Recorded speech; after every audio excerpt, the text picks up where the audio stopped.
Part 1. Origins of Strategy. You've seen the headlines. Armies moving, missiles launched, maps with arrows pushing across borders. It all looks chaotic, like war is just force meeting force. It isn't. What you're actually watching is the end result of thousands of years of strategy. Patterns, ideas, systems refined from bronze swords to hypersonic missiles, and once you see those patterns, you can't unsee them. Let's go back, way back, before drones, before tanks, before gunpowder. Because the first strategy wasn't about technology at all. It was about position, and that's where this story starts. Part 2. The phalanx, the Greek phalanx. Around 700 BC, city-states like Sparta and Athens. Picture this, 8 to 16 rows of soldiers, each man holding a shield that covers not just himself but the man to his left, spears extending forward like a wall of spikes, length about 2 to 3 meters per spear, formation width sometimes hundreds of meters.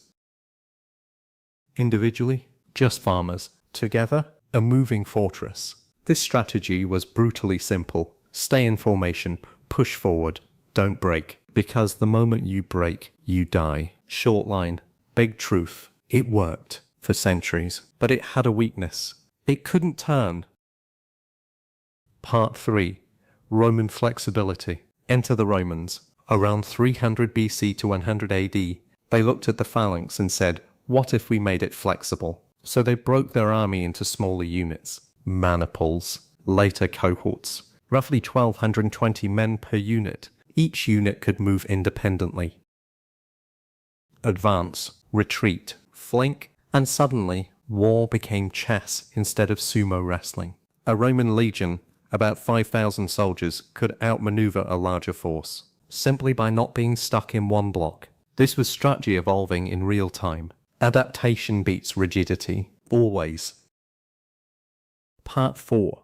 Hannibal's masterstroke. Then came one of the most famous moves in military history. 216 BC, Battle of Cannae. The Carthaginian general named Hannibal, facing Rome, outnumbered around 50,000 versus 80,000. Sounds like a loss, right? It wasn't. He deliberately weakened his center, let the Romans push in, deep, too deep. Then his stronger flanks wrapped around both sides, a double envelopment, like closing a fist. By the end of the day, around 50,000 Roman soldiers were dead. In a single day. That's not a typo. 50,000. One move. This is strategy at its peak, letting your enemy think they're winning until they're trapped. Part 5. Castles and time. Fast forward to the Middle Ages. 1000 to 1400 AD. Now the game changes again. Castles, stone walls, 10 meters high, sometimes 2 to 5 meters thick, built on hills, surrounded by moats. You don't just attack a castle, you siege it, cut off food, water, wait, sometimes for months, sometimes years, because the strategy isn't to win fast, it's to win eventually. Time becomes a weapon, and patience becomes deadly. Part 6. Mongol shock. Then you get the Mongols, 1200s, led by Genghis Khan, and they break everything. These guys didn't care about walls, or heavy armor, or slow formations. They moved fast. Each warrior had 3 to 5 horses, could ride 100 kilometers in a day, fire arrows while riding at full speed, even backwards. Their strategy, mobility, deception, fear. They'd fake retreats, lure enemies out, then turn and annihilate them. Cities would surrender before the Mongols even arrived, because they'd heard what happened to the last city. Psychological warfare, before it even had a name. Part 7. Gunpowder shift. Then comes gunpowder. 1300s to 1500s. And suddenly, walls don't matter as much. Cannons could smash through stone that once seemed invincible. So strategy shifts again. Armies become about firepower. Muskets, artillery. Coordinated volleys. Lines of soldiers firing in sequence. One row shoots. Next row steps forward. Fires repeat. Slow, loud, deadly. War becomes industrial. Not fast yet, but systematic. Part 8. Napoleon and speed, then Napoleon, late 1700s to early 1800s. And this is where things accelerate. Napoleon Bonaparte commanded armies of 100,000 plus men, organized into corps, self-contained mini-armies, with infantry, cavalry and artillery. Each corps could operate independently, but also combine. So instead of one big army, you had multiple fast-moving pieces. He could concentrate force at one point, overwhelm, then move again. Speed plus concentration, that was his formula. And it worked, until it didn't. Russia, 1812, winter, logistics collapse. Even the best strategy dies without supply. Remember that. Part 2, the invisible battlefield. You're not hearing gunfire, you're hearing keyboards. That's not a metaphor. That's modern strategy evolving right in front of you. And most people don't even notice it happening, because the battlefield just moved again. Let's start with something that doesn't look like war at all. Cyber warfare. No tanks, no planes, no visible explosions, just code, but don't let that fool you. In 2010, a piece of malware called Stuxnet, widely believed to be a joint US-Israeli operation, infiltrated Iran's nuclear facilities, specifically the Natanz enrichment plant. It targeted centrifuges, machines spinning at over 1,000 revolutions per second, refining uranium. The code made them spin faster, then slower, then faster again, until they broke. No bombs dropped, no soldiers deployed, but Iran's nuclear program was reportedly set back by months, maybe years. One line of code, strategic impact. That's the new battlefield. Invisible, precise, deniable, and terrifyingly effective. Short line, big shift. Now imagine you Moonmen, 24, cybersecurity student in Hanoi. You're not in uniform, you're not carrying a weapon, but your laptop, it could shut down a power grid. That's not science fiction. Ukraine, 2015. A cyber attack attributed to Russian-linked groups cut electricity to around 2,000-3,000 people. Lights out. In winter. No warning. This is what strategy looks like when infrastructure becomes the target. Because modern societies, they run on systems, break the system. And here's where it gets uncomfortable. You don't need $1 billion army to do this. You need skill, excess, timing, which means the barrier to entry just collapsed. Remember that pattern, from Mongols to guerrillas to drones. Now it's happening again. Small players, big impact. Now let's push it further. Drone swarms, not one drone, not 10, hundreds, potentially thousands. Each one small, cheap, replaceable, but connected. Imagine a swarm of 1,000 drones, each costing $1,000. Total cost, $1 million.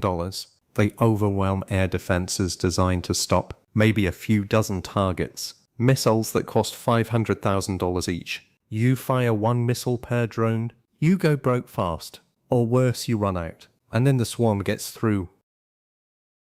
This is saturation. Overload the system until it fails. Simple idea. Devastating execution. The US tested this concept with the Perdix drone swarm. 10 micro drones launched from FA-18 jets in 2016. They communicated, adapted, reformed mid-flight.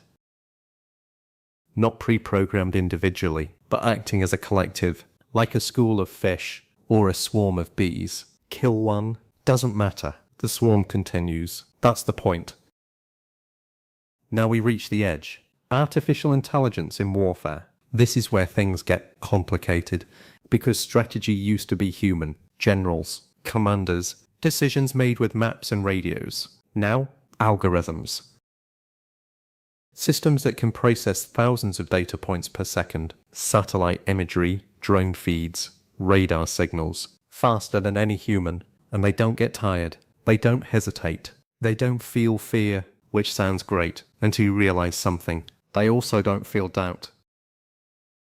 Imagine a system that identifies targets automatically. It sees a vehicle, matches patterns, decides threat, and acts in milliseconds, faster than you can say, wait. This isn't hypothetical. Israel's reported use of AI-assisted targeting systems, nicknamed Gospel, help generate straight targets quickly. Efficiency increases, but so do risks, because when decisions scale up, mistakes scale up too. And mistakes in war, they're not small. This is where strategy collides with ethics, because the faster you go, the less time you have to think. And thinking matters a lot. Now step back, look at the entire arc. Phalanx, legions, Hannibal, castles, Mongols, gunpowder, Napoleon, trenches, blitzkrieg, nuclear deterrence, guerrillas, drones, cyber, AI. It feels like chaos, but it's not. There's a pattern, and here's the aha moment. Most people think military strategy is about stronger weapons. It's not. It's about changing the rules faster than your enemy can adapt. That's it, every time. Hannibal didn't have better weapons than Rome. He had a better idea. The Mongols didn't have stronger armor. They moved faster. Blitzkrieg didn't invent tanks. It used them differently. Drones didn't invent explosives. They made them cheaper and more precise. And cyber warfare, it removed the battlefield entirely. That's the pattern. Break the rules. Win the game before the other side even realizes the game changed.